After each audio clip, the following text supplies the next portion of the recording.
See, here's something about the glory we have to understand. That we're in a season of tremendous We shift. have to be a people. We must choose to be a for the church to make Jesus their magnificent obsession. It's time to be men and women of God.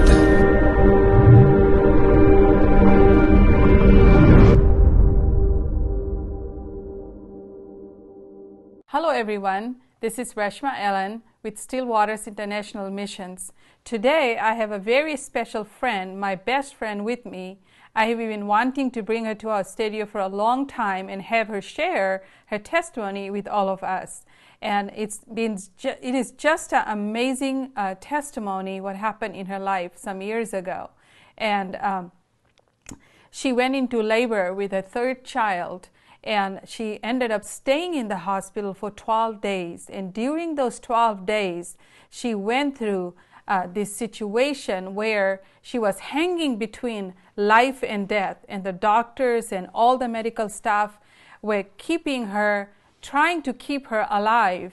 And it is just an amazing story, and I'm so excited to have her with me. And thank you so much for coming. It's taken a long time and taking this time out to share your story.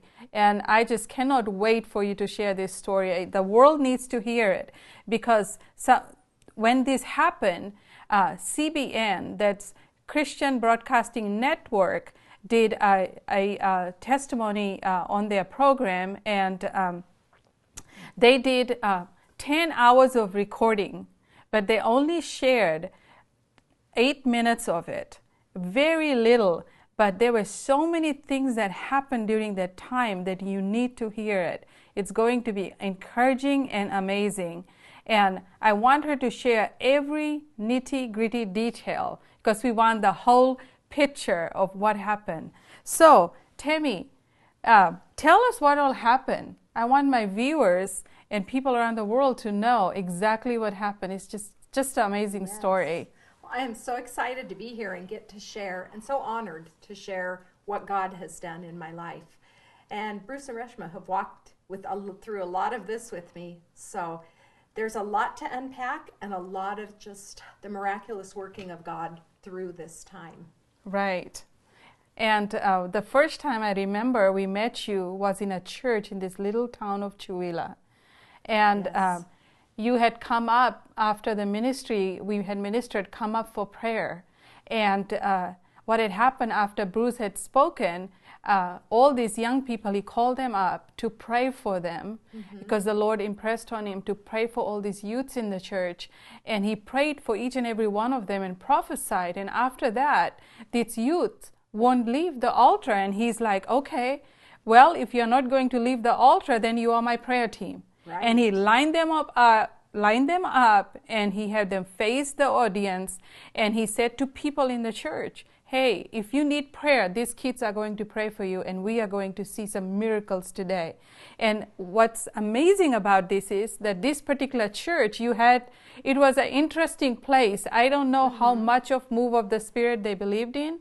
And then this beautiful young lady woke up and needed prayer because she was having issues in her knees. And there was another young lady there, and she was just a teenager, redhead. And Bruce said, 13, I think, at the time. Yes, and Bruce said, young lady, you come over here and pray for this woman. And she prayed for you, and you were healed today. Tell us about it. That's how we met you. Yes. So I had, due to the miracles we're going to tell you about, I had a lot of struggles, even after I was healed, just with walking out some of the healings. One of those was problems with my legs and my knees. And so, without Bruce knowing, the young redhead girl he called over to pray for me was my daughter.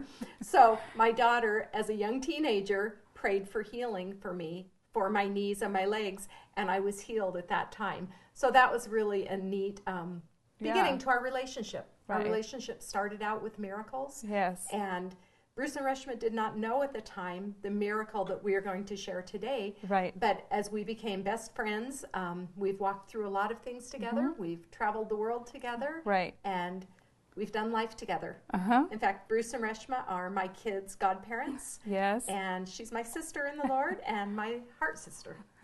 So we have a great story of miracles and of the power of God and of the reality of walking out what He has given us to share with you today. That's awesome. And also in the story, her third son, 𝗕𝗿𝗂𝗰𝗲, he is a father today of 3 kids, a son and 2 daughters, and has a beautiful family. But in this testimony, you will discover that this was the baby that had died also. And the doctors said that he was going to be the vegetable for the rest of his life. Yes. But today, he's an amazing young man with a beautiful family, just like you.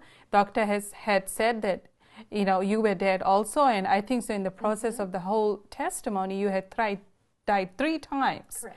And then here you are today, doing awesome, have a beautiful family, grandmother of how many kids? Soon to be 13. Oh my goodness. Let's dive in. Why don't you go ahead and share with us how it all started? Yes. So I was pregnant with my 3rd child. This starts with, we had 2 children, and my older son was 7 years old. And he came into the bedroom early one morning and woke me up and said, Mommy, wake up. God told me we're going to have a baby boy in the 10th month. And I just kind of put that aside, you know, didn't really think about it. I mean, what 7-year-old child says the 10th month? Right. You know, instead and of God October, told me? And that God woke him up and told him. Wow. So come to find out, I was a few weeks pregnant. And I had a baby boy due in October. So I kind of tucked that away. That was just a little moment, you know, like, okay, God, what are you doing?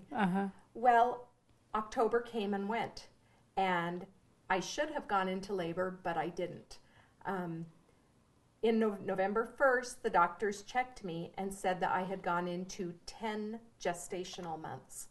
I had gone through a full 9 months of pregnancy, did not go into labor. So being in the 10th month of pregnancy, the doctors said they would induce me the next day. So that morning, November 2nd, I went to the hospital, all excited, prepared to be induced and have this baby. But when we pulled up to the hospital and I got out of the car, I was just terrified. I was just hit with this suffocating fear. And I actually got back in the car and shut the door. And I said, take me home. I'm not doing this. I'm not having this baby.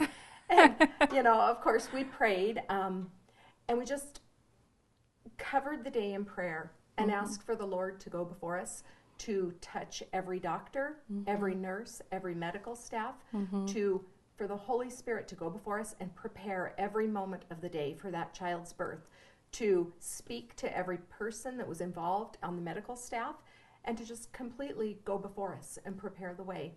And little did we know how much we needed him that day to do that. Wow, that's amazing. So we covered that morning with prayer. I went in. They induced labor. The labor was perfect. Everything was fine. Up until about 10 minutes before delivery, and the nurses went to call the doctor, who was a friend of ours. We went to church with the doctor, and, you know, she was a good friend of ours. They went to call her and say, come in, baby's going to deliver in about 10 minutes. And when the nurses left the room, the monitor on the baby's heart, the heart monitor that had been at 160 beats a minute all day, all of a sudden crashed to 40 beats a minute and then flatlined.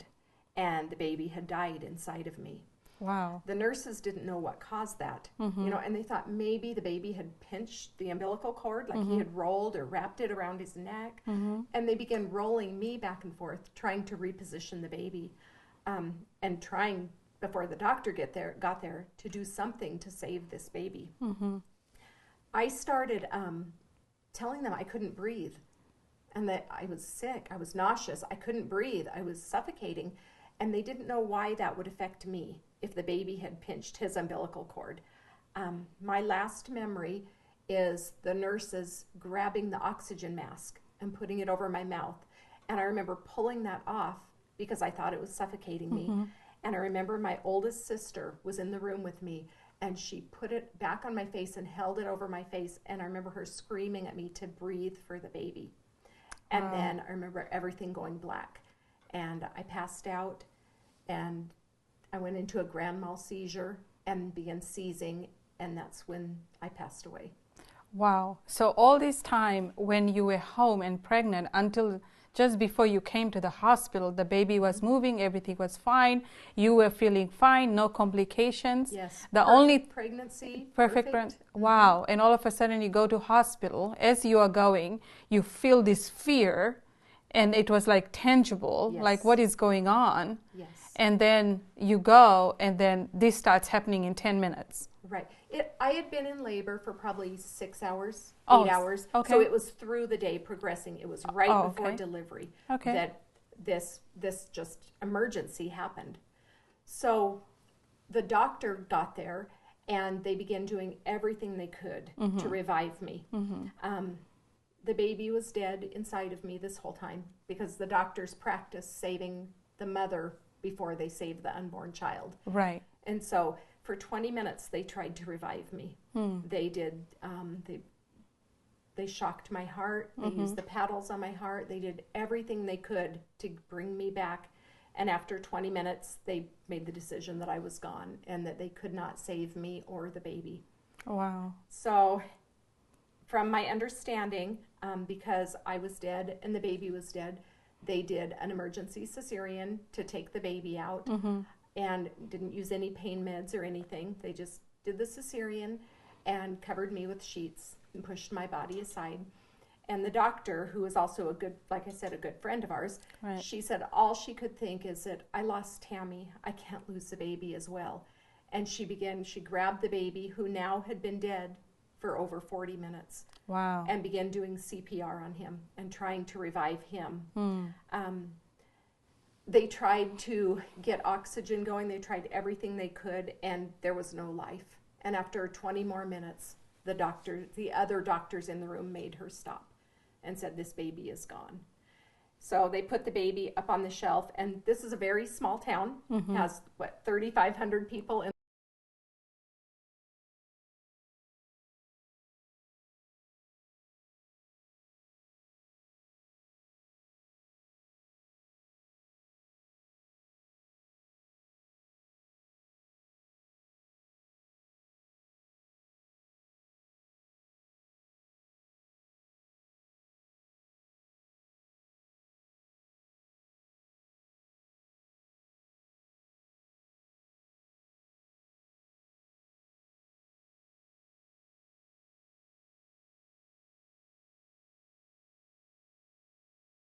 Wow. The baby, while they were trying to put me on life support, all of a sudden the baby began seizing. Wow. So an hour ago, they said you were dead, and they put you aside. Well, yeah, 20, 30 minutes. Right. For that, they finally said, there's no hope for me, and put me aside. And they were working on the baby. Yes. Then they put the baby down. Now they're seeing me moving. They're working on me, and the baby starts seizing. Oh, wow. And so they rushed over to the baby, and they tried to put a respirator down his throat to breathe for him. But they discovered that his lungs and his stomach were full of my blood. That's interesting. It is, because the mother and the baby's blood never mix. The placenta is the barrier between the mother and the baby's blood. So this was the doctor's first clue as to maybe what had happened, because at this point nobody had any idea how this perfect pregnancy, perfect delivery suddenly was a crisis. Right. They found that his lungs and his stomach were full of my blood, and my doctor began calling the next large town, Spokane, and begging their hospitals to take me, because this little country hospital couldn't handle it. Those hospitals said no, they couldn't take me. I was too critical. And as she's praying, the doctor's praying, she began remembering something she learned in medical school years before, and of this called amniotic fluid embolism. And at that time, it was so rare that she said she remembers that, first of all, it just doesn't happen. Second of all, if it does, it's fatal.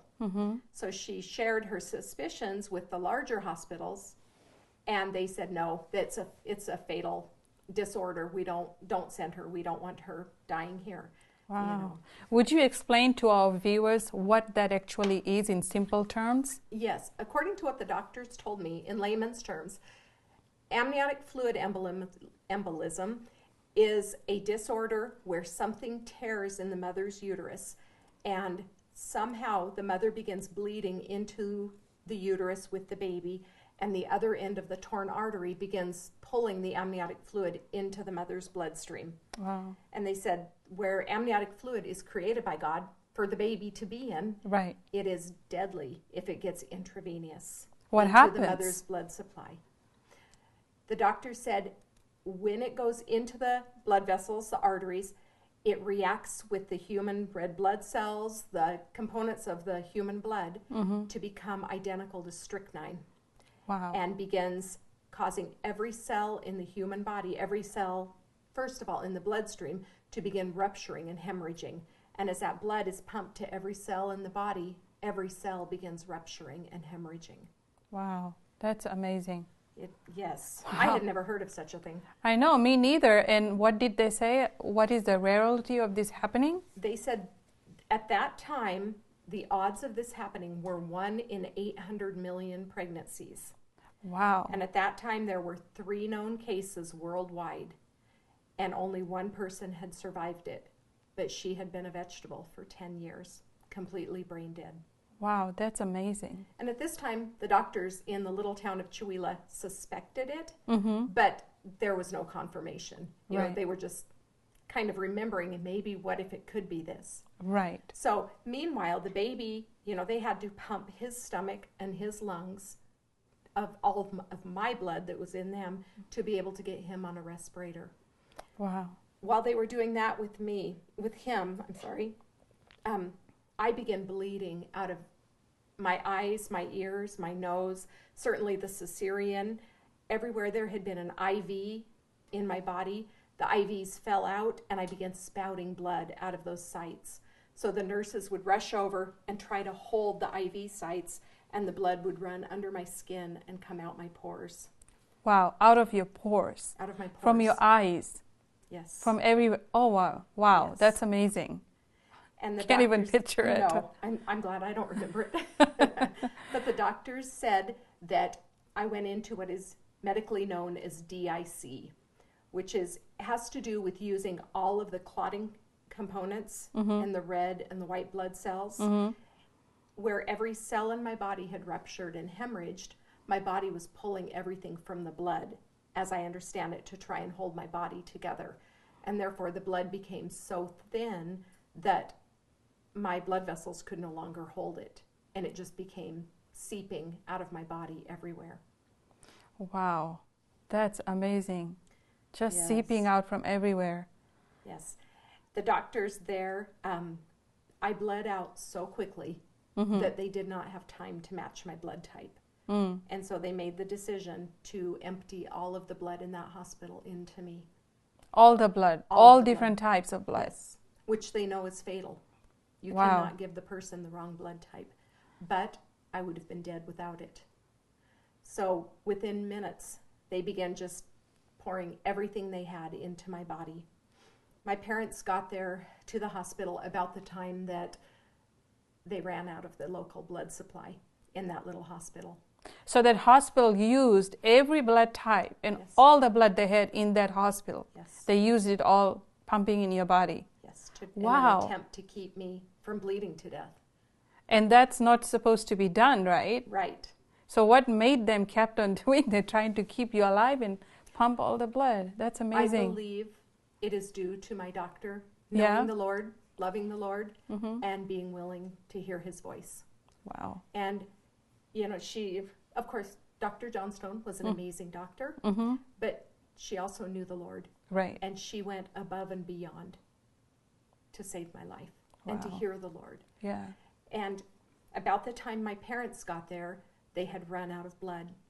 And one of the nurses came running down the hall, and she threw her arms around my mom, and she said, "Pray like you've never prayed before, because we are out of blood, and we forgot to order any more." And she said, "She's bled out, and we have no more blood." Wow. So the next nearest hospital was 25 miles away, and the sheriff's department raced to that hospital and got all of their frozen blood supply, and then came as fast as he could to this hospital. But he had lined the blood on the seat, on the floors of the car, and turned the heat on high to try and thaw it in the 25 minutes before it would get to me.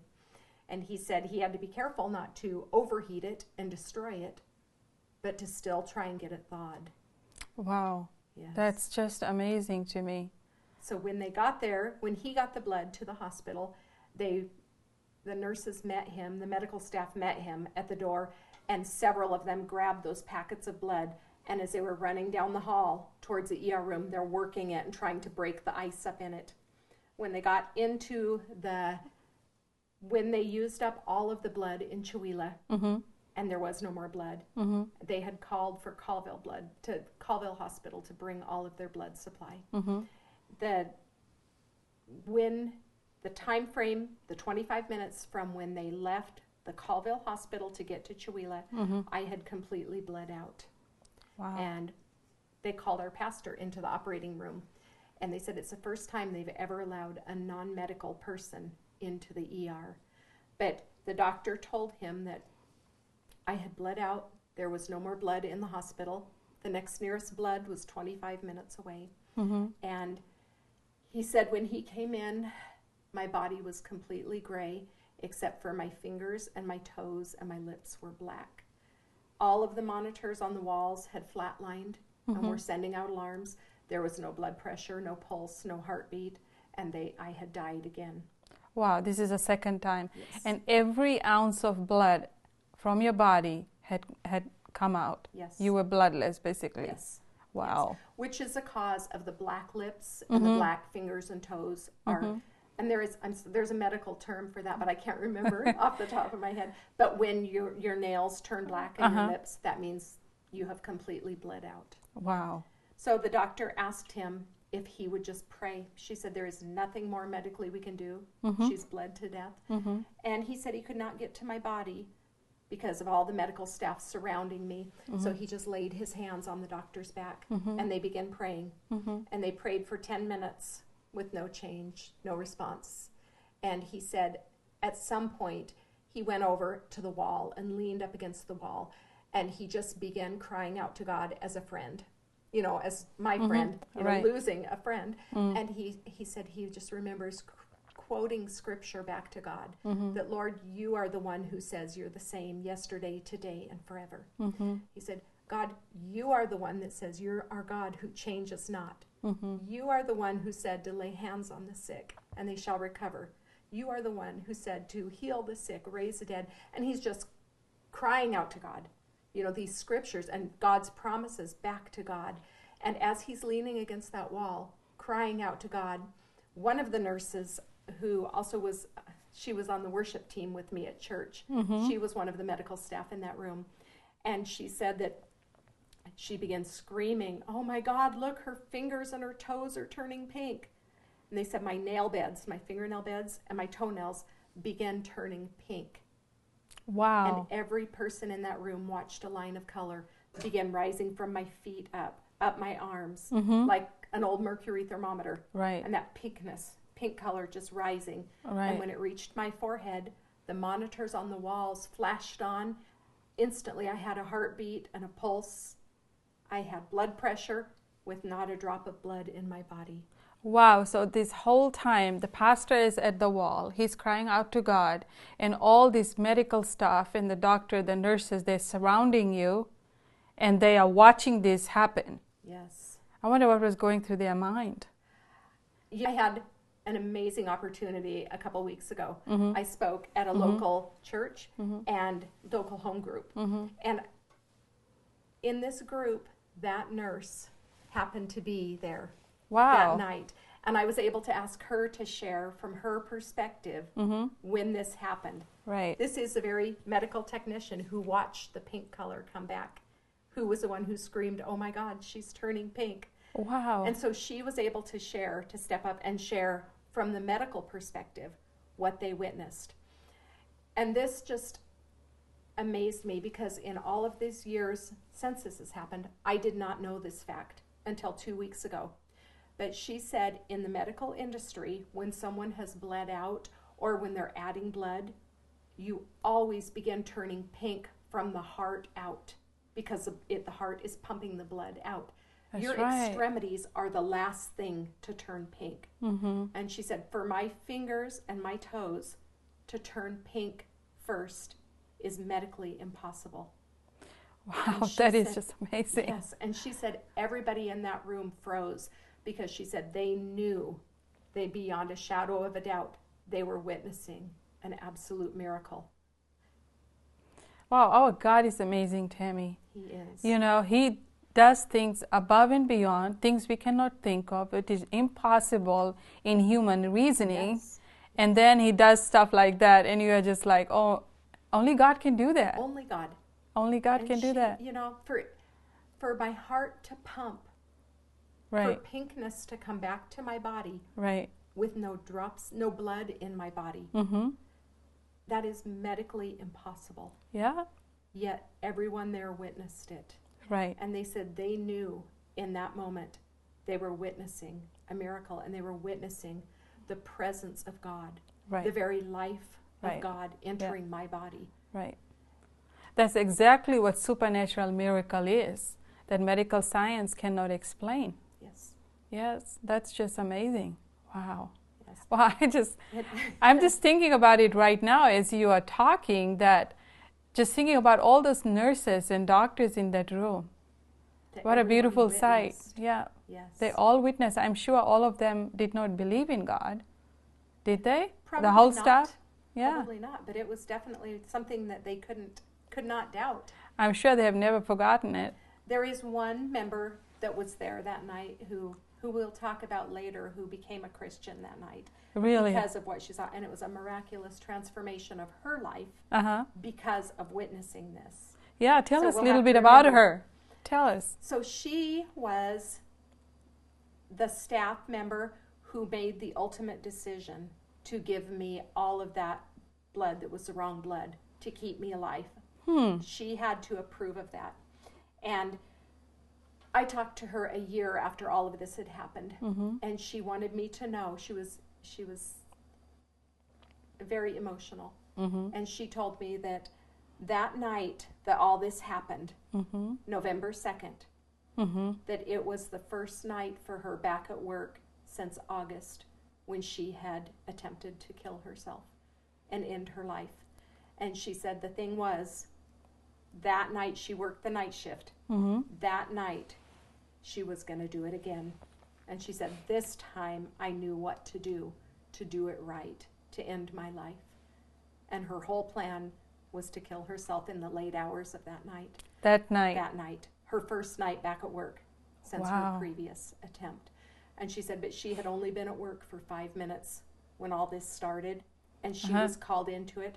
And she said she witnessed God over and over and over that night.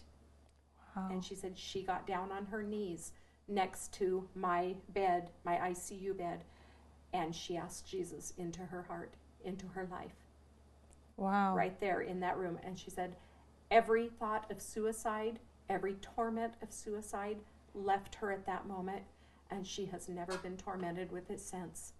And she said, I wanted you to know that you did not go through all of this for nothing. She said, today my 3 children have a mom because of what God allowed. That's just amazing. You never know, Yeah. that it, here you were the one who were suffering, in your family and all the emotions and everything that was going on. But God was, through your life, He was touching somebody else. Right. It's just amazing. I can't wait to hear more about, I know over the years you have shared with us how many other lives were touched because the what ripple happened. effect Right, of- exactly. yes. Exactly. So then everybody is seeing the color come into your body, and then what happens? So awesome. Well, thank you so much once again. you. And we are looking forward to seeing you next time. Yes, thank you.